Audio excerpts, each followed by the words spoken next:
दीपावली के दूसरे दिन गोवर्धन पूजा वाले दिन देश भर में अलग अलग तरह से अन्नकूट और भंडारों का आयोजन किया जाता है। ऐसी मान्यता है कि जब तकरीबन 56 प्रकार की सब्जियों को मिलाकर खाया जाता है तो वह औषधि का काम करती है।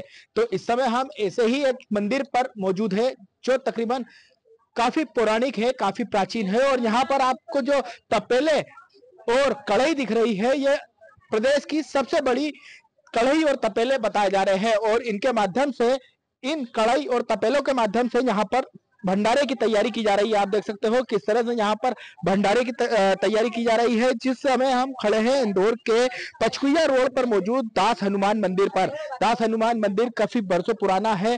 बताया जाता है कि यहाँ पर जो भी मान्यता होती है, भक्तों के द्वारा जो भी अर्जी लगाई जाती है उसे पूरा कर दिया जाता है। आप देख सकते हो बड़ी संख्या में यहाँ पर 56 तरह की जो सब्जी रहती है उनको पहले यहाँ पर काटा जाता है, फिर यहाँ पर बनाया जाता है और शाम को भंडारे में परोसा जाता है। हमारे साथ कुछ आयोजक मौजूद है। भैया, किस तरह से यह आयोजन किया जा रहा है? यह दास हनुमान बगीची जयेश्वराम बाबा न्यासिक स्थल है और यहाँ हमारे गुरु महाराज जयेश्वराम बाबा ने हनुमान जी की तपस्या और आराधना की थी।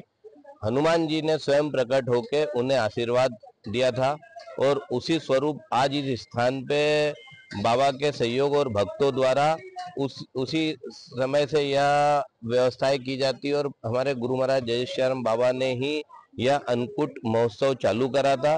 इस अन्नकूट में जो राम भाजी बनती है, इसमें 56 प्रकार की सब्जियों का मिश्रण रहता है।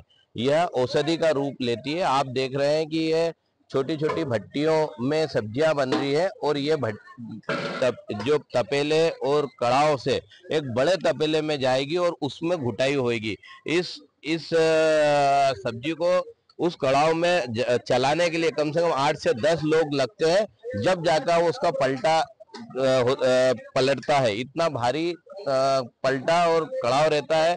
करीबन इसमें 3 से 4 ट्रक सब्जी बन जाए, इतना बड़ा ये कड़ाव है। और यह अन्नकूट यहाँ के भक्तों द्वारा किया जाता है और ये पश्चिम क्षेत्र का सबसे बड़ा और विशाल अन्नकूट रहता है, जो कि यहाँ के भक्तों द्वारा ही संचालित किया जाता है। यहाँ परसगारी की और हर प्रकार की समस्त व्यवस्था भक्तों द्वारा ही की जाती है। भैया, इतनी सारी सब्जियों को मिलाकर बनाने का औचित्य क्या है, क्या फायदा होता है इससे? यह ऐसा कहा जाता है कि हरी सब्जियों का सेवन दिवाली के बाद से किया जाता है, क्योंकि बारिश के समय में इसमें जीव जंतु कीटाणु रहते हैं हरी सब्जियों में। और बारिश का दौर खत्म होने के बाद जो सब्जियां रहती है वो एक शुद्ध रूप और सही रूप ले लेती है हरी सब्जियां। तो अपने धर्म में हरी सब्जियों का बड़ा महत्व है। हरी सब्जियां स्वास्थ्य के लिए बहुत लाभदायक रहती है। तो उसी को देखते हुए इसमें 56 प्रकार की अलग अलग विभिन्न प्रकार की सब्जियों का मिश्रण करके लोहे के बड़े कड़ाव में इसका अंतिम क्रम से जो है घोटा लगाया जाता है, जो स्वास्थ्य के लिए काफी लाभदायक होती है और ये काफी स्वादपूर्ण रहती है। क्या औषधि का उपयोग रूप ले लेती है ये पूरा? हाँ, यह इसकी इतनी देर घुटाई होती है कि यह सब्जी घुट घुट के एक औषधि का रूप ले लेती है, जो एक स्वास्थ्य के लिए लाभदायक रहती है। ये आप देख सकते हो, एक बार मैं फिर दिखाना चाहूंगा और आयोजक से भी बताया जाऊंगा कि कौन कौन सी सब्जी इस पूरे भंडारे में उपयोग की जाती है, कौन कौन से 56 वस्तु। जैसे गोभी है, मेथी है, पालक है, बैगन है, मूली है, 10 प्रकार की जो अदरक वगैरह हर प्रकार की सब्जियों का मिश्रण रहता है इसमें। फिलहाल ये 56 तरह की सब्जियां हैं, उनका मिश्रण यहाँ पर तैयार किया जाता है। और जिस कढ़ाई की बात की जा रही है, उस कढ़ाई में इसको घोटा जाता है और उसके बाद इसको शाम को परोसा जाता है। यानी कि जो औषधि का रूप, जैसे आयोजक के द्वारा भी बताया जा रहा है कि ये सब सब्जियां औषधि का रूप करती है। और तकरीबन 100 सालों से अधिक समय से इस तरह का भंडारा यहाँ पर आयोजित किया जा रहा है। बता दें, इंदौर में दीपावली के दूसरे दिन इस तरह का आयोजन अन्य क्षेत्रों पर भी किया जाता है, लेकिन पश्चिम क्षेत्र का यह सबसे बड़ा भंडारा बतलाया जाता है। देश भर में आपने अलग अलग तरह के भंडारे होते हुए देखे होंगे, लेकिन आज हम इस वक्त इंदौर के पचकुइया क्षेत्र में दास हनुमान मंदिर में खड़े हैं। दास हनुमान मंदिर में एक अनोखा भंडारा होने वाला है और वो भंडारा होने वाला है गायों को ये आप जो सामने देख रहे हो, ये तकरीबन 56 तरह की वस्तुओं से बनाकर लड्डू बनाया गया है, जो शाम को गायों को वितरित किए जाएंगे। तकरीबन कई गायों को ये भंडारा, अनोखे तरीके का भंडारा आयोजित किया जाएगा और उसमें इन गायों को अलग अलग तरह के लड्डू वितरित किए जाएंगे। हमारे साथ आयोजक मौजूद है। भैया, ये अनोखे तरीके का भंडारा किस तरह से और कहाँ से आपको कल्पना है? महाराज जी तरफ हमारे साथ में इंदौर शहर नहीं, मध्य प्रदेश के सबसे बड़े महाराज जी मतलब शिव महाराज जी हैं।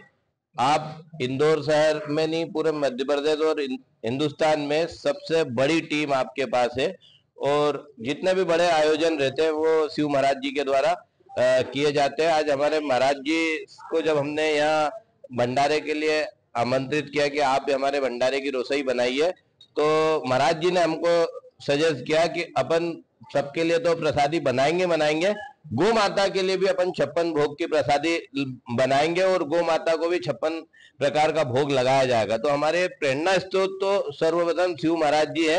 इन्हीं की प्रेरणा के भंडार जो अलग अलग तरह के लड्डू बनाए गए, किस तरह के लड्डू है? और सब व्यंजन ऐसे भी आदमी के काजू बादाम पिस्ता सब जितने जानू है बना रखे अपन ने।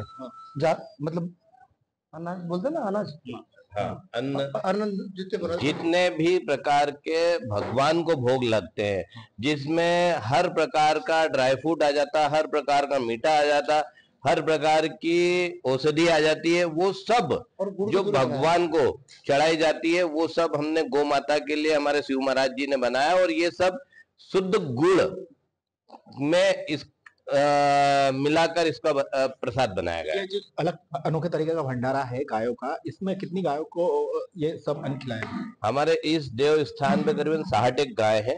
उन गायों के लिए व्यवस्था की गई है और आज गौशाला का भी निर्माण काम की शुरुआत होगी, तो वो भी हमारे आदरणीय मंत्री महोदय कैलाश जी विजयवर्गीय साहब के द्वारा इसकी शिला आधार रखी जाएगी और ये गौशाला का निर्माण भी आज से आरंभ होगा।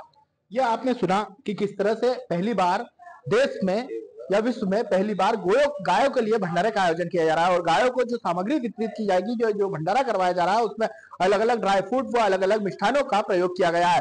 फिलहाल देश और दुनिया में पहली बार इस तरह का भंडारा इंदौर में आयोजित किया जा रहा है, जो सुर्खियों में बना हुआ है। इंदौर से TV9 भारत के लिए संदीप मिश्रा।